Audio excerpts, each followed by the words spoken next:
Mi tema es ciudad y pantallas publicitarias, digitales publicitarias, la Gran Vía de Madrid como caso de estudio. Antes de comenzar con la presentación, comentaros que la voy a estructurar en 6 partes. Voy a empezar por una breve introducción, seguida de un marco teórico y conceptual, las hipótesis que he determinado a partir de este marco teórico,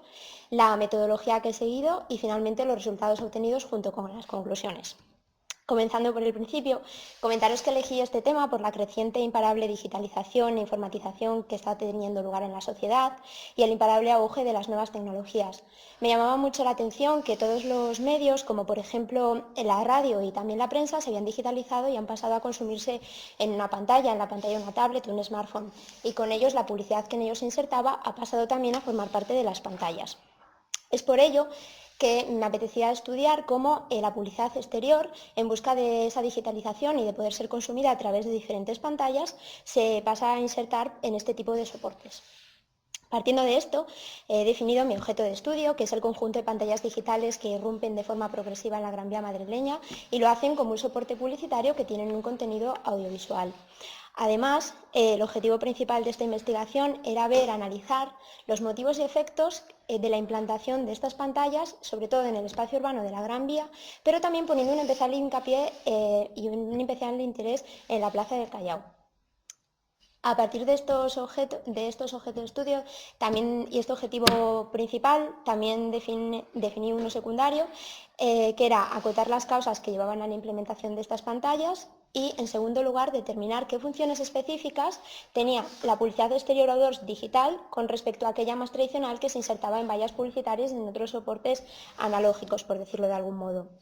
Para ello, lo que hice en primer lugar fue definir un marco teórico en el cual analicé la ciudad y cómo era ese espacio urbano en el que se insertaban las ciudades. Por ello estudié diferentes características de la ciudad comunicacional, la ciudad conectada e inteligente, pero también, por ejemplo, de la ciudad light, que es un concepto que acuña en 1996 Bender y que hace referencia a aquella ciudad light en el sentido de ligera, aquella ciudad que simplemente se erige en torno al consumo y que no tiene nada más en torno a ella. Es una ciudad sin sustancia, por decirlo de algún modo. Y también en cuanto a la ciudad de los símbolos, que introduce a Mendola, una ciudad hecha para agradar al viandante, algo que también hace la publicidad, agradar. Y hablando de publicidad, me parecía que era necesario en este marco conceptual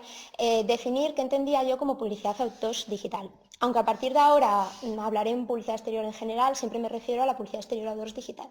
que es aquella comunicación con fines publicitarios que se da tanto en soportes digitales e interactivos y que se puede consumir en cualquier espacio público al aire libre. Y digo consumir porque el hecho de que se pueda consumir al aire libre y que no necesariamente esté al aire libre hace que se entienda como publicidad exterior outdoors digital aquella comunicación publicitaria que, por ejemplo, se inserta en los distintos escaparates. Además, finalmente analicé las funciones y los efectos que, según diversos autores, tenía esta publicidad exterior más tradicional en la ciudad, que eran básicamente 3: una función estética, una función cultural y simbólica y una función social. Con todo esto, establecí mi hipótesis general, que era las pantallas digitales publicitarias se integran en la Gran Vía como parte de un proceso de renovación y también con la finalidad de transmitir una imagen de la Gran Vía y de ese espacio urbano centrado en la innovación y erigir en este espacio urbano diferentes elementos simbólicos. Además, tenía 2 hipótesis particulares que se derivan de los objetivos secundarios, que el primero era que las pantallas digitales surgían por suponer un ahorro de costes elevado a largo plazo y también que tenían unos efectos específicos con respecto a aquella publicidad más tradicional, comparando la tradicional con esta que se había digitalizado. Con todo esto, para poder alcanzar estos objetivos y verificar o no estas hipótesis, establecí una metodología que se basa en una revisión bibliográfica y en un análisis de contenido, la cual me permitió realizar una investigación documental basada en fuentes secundarias que giraban en torno a la ciudad, la publicidad exterior y también las pantallas digitales. Y analicé el caso concreto de la Gran Vía, viendo a través de una investigación documental nuevamente los motivos por los que se habían instalado estos soportes digitales y junto con un trabajo de campo que me permitió hacer una recogida de datos que actualicé por última vez el 27 de mayo de 2015 y a través de estos datos pude realizar un mapa de concentración de las diversas pantallas publicitarias y clasificarlas en este mapa en función de su tamaño, su calidad, su visibilidad y el tipo de red publicitarias. Y todo esto relacionándolo con las funciones que estas pantallas desempeñaban en este espacio urbano. En cuanto al tipo de redes publicitarias, comentarles que hay tres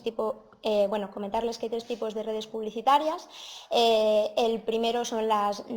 redes publicitarias corporativas, que son aquellas que solo incorporan publicidad del anunciante o del dueño de la pantalla, por así decirlo, las publicitarias, que son aquellas que incorporan publicidad de terceros, y las mixtas, que incorporan los dos tipos de publicidad. Además, dentro de los aspectos metodológicos, cabe destacar que a la hora de llevar a cabo la contabilización de las pantallas, no contabilicé las pantallas en el sentido estricto de la palabra, sino que intentando mantener el nivel de densidad a la hora de representar las pantallas en ese mapa, las contabilicé en función de complejos, edificios o comercios que las integraban. Así, por ejemplo, como podéis ver en esta imagen, si las hubiera contabilizado en el sentido estricto de la palabra, ahí tendríamos tres pantallas, tres pequeñas Smart TV, por decirlo de algún modo, y no tendríamos una sola. Fue ese el motivo que me llevó a contabilizarlos como complejos. Y aplicando esta metodología, finalmente obtuve una serie de resultados, y dentro de los motivos por los que surgen estas pantallas no solo está el ahorro a largo plazo del anunciante, tanto económico como en el sentido medioambiental y ecológico, sino que también estaba la mejora de la imagen y la reputación de aquellas marcas que implementaban la publicidad exterior digital, y sobre todo que aparecía una quinta pantalla que conseguía conectar con el público de una forma más efectiva. ¿Cómo? Bueno, pues generando una conexión y un diálogo pantalla a pantalla, que se veía que era inminente, era necesaria en una sociedad en la que ese flaneg del que nos hablaba Benjamin, que iba disfrutando de la calle y consumiendo esa ciudad, ha mutado y ha pasado a ser un flaneg, una persona que ya no va por la calle viendo los edificios y disfrutando de esa arquitectura, sino una persona que va ensimismada en su teléfono móvil, y que como tal era necesario establecer una forma de conseguir colarse en esa pantalla. Además, en cuanto a las funciones y los efectos específicos de estas pantallas digitales publicitarias, no solo he descubierto que mejoran la imagen de la ciudad, sino que también ayudan a crear puntos de interés, los cuales hacen que en torno a esos puntos se generen eventos y espectáculos que ayudan a la vez a revitalizar la ciudad. Eventos y espectáculos que son posibles gracias al tipo de contenido que proyectan estas pantallas, que es un contenido con el que se puede interactuar, y no solo eso, sino que es un contenido audiovisual que hace y permite a la vez que la ciudad se haga más dinámica, se haga una ciudad cambiante y una ciudad mutable, una ciudad que va cambiando en pocos segundos o en pocas horas, y en la que el imaginario urbano pasa a ser múltiple. En otras palabras, ese imaginario urbano o esa representación que todos tenemos en nuestra cabeza de lo que es una ciudad, nuestra ciudad, ha dejado de ser ir por una calle e imaginarme los edificios que en ella hay, y ha pasado a ser, sí, hay edificios, pero lo que recuerdo de ellos ya no es si tenían una escultura o cómo era su fachada, sino que recuerdo que tienen pantallas, unas pantallas cuyo contenido cambia y va mutando en pocos segundos o en cuestión de minutos. Y con todo esto ya empecé a analicé lo que es el caso concreto de la Gran Vía, y cuando lo estaba analizando me di cuenta de una característica fundamental que se daba en este espacio, y es que la Gran Vía era el ejemplo perfecto de lo que sería la ciudad light o city light de Bender, y es que al fin y al cabo la Gran Vía surge al amparo del consumo moderno y a todo lo que se vincula con esa escenificación y esa puesta en marcha del mismo. Como tal, era imprescindible que, hablando de consumo y sobre todo consumo de masas, apareciera en ella la publicidad.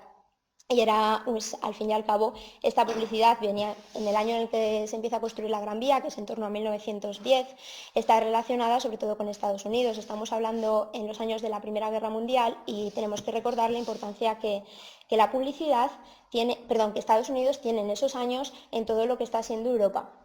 Y como tal, pues directamente desde Estados Unidos se incorpora un tipo de publicidad, sobre todo publicidad exterior, que va apareciendo en ese espacio urbano y que inaugura la conexión simbólica entre la Gran Vía y Nueva York. Una conexión que, como vamos a ir viendo, se irá desarrollando a lo largo de toda la evolución de la Gran Vía y que aún sigue dándose en la actualidad.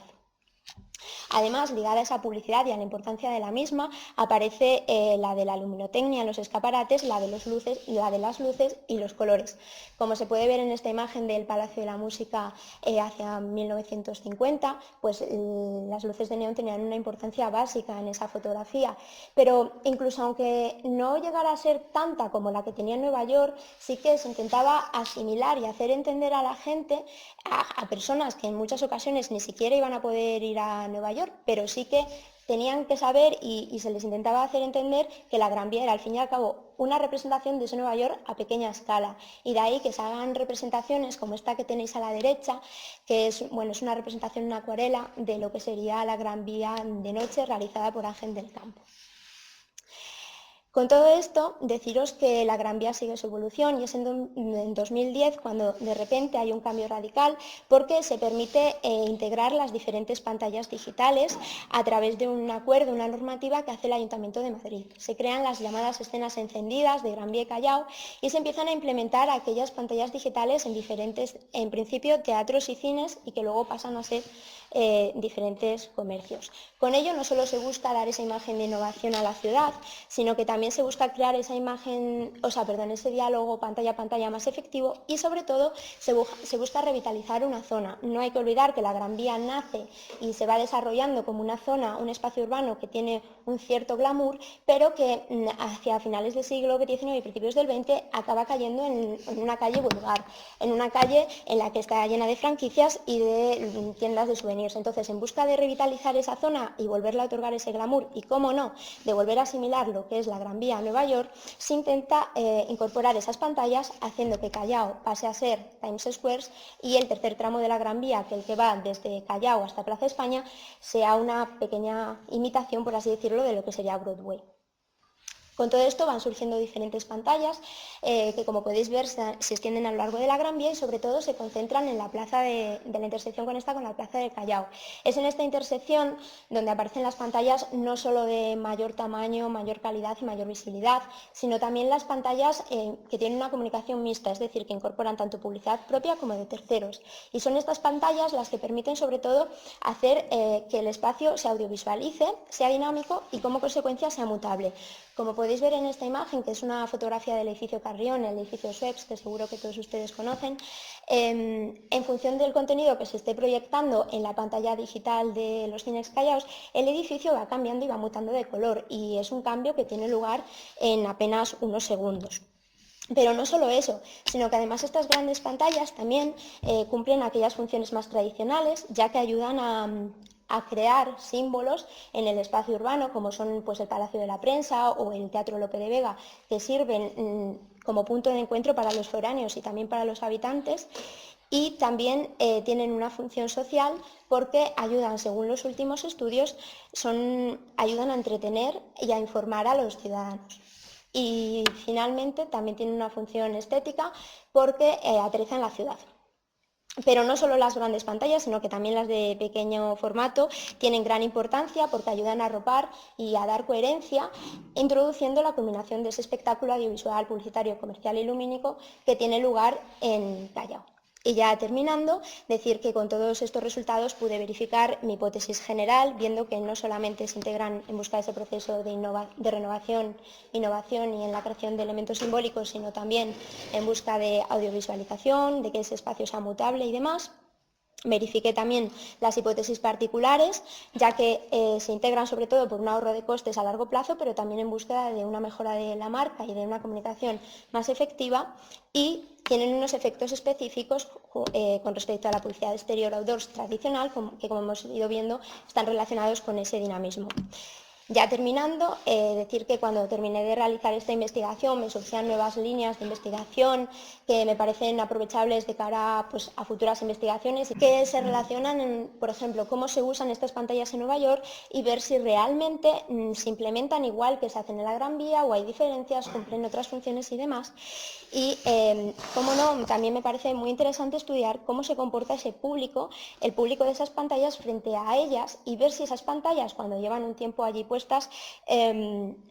¿Se camuflan con la multitud o siguen siendo importantes? A priori parece que sí, pero habría que estudiarlo. Y digo a priori porque al fin y al cabo las pantallas digitales es algo con lo que nacemos desde pequeños y más las nuevas generaciones que ya nacen no con una televisión sino con un smartphone y una tablet en su mano y viven centradas en esas pantallas. ¿Y por qué no? Esas pantallas si se insertan en la ciudad, en ese espacio donde todos nos desarrollamos y crecemos, ¿por qué no? Y van a ser importantes.